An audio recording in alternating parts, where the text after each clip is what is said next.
Yeah. So Yeah. what would you say makes a pastor susceptible to narcissism? I don't know if Yeah.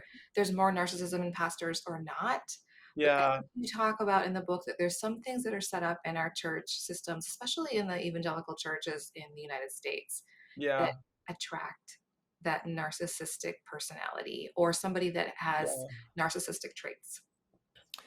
Yeah, I mean, I think it's part and parcel. It's somewhat I didn't tease out in the book that I probably could have and maybe should have is how this is caught up, particularly within sort of Western culture and this sort of um, ethos of up and to the right, uh, success driven, sort of victory driven kind of mentality, right? That's part and parcel of Western culture, American culture, the way we think about pastors and churches and the success of churches. Well, Mm, we do identify pastors in a particular kind of way and with a particular set of gifts and characteristics, and we expect them to be inspiring, good communicators, um, secure, present themselves well, confident. All these kinds of things, right? And so when I've done assessments for a couple of decades now, right, and I if I did an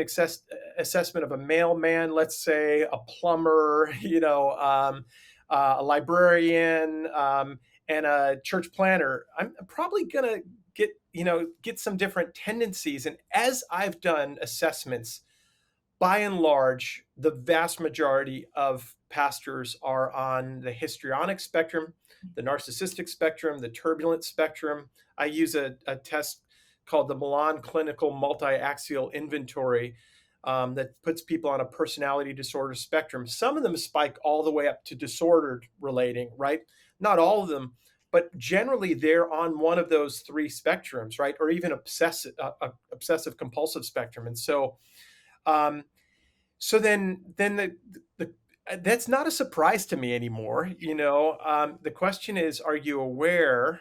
How does that show up in your relating, communicating, engaging, connecting with others? And if there's low self awareness, then that's a problem, right? If there's a higher sense of self awareness, like I know I tend to be kind of interpersonally more dramatic and well we I can work with that, as a therapist. I can invite people to deeper maturity and self-awareness, but when there's low self-awareness, that's a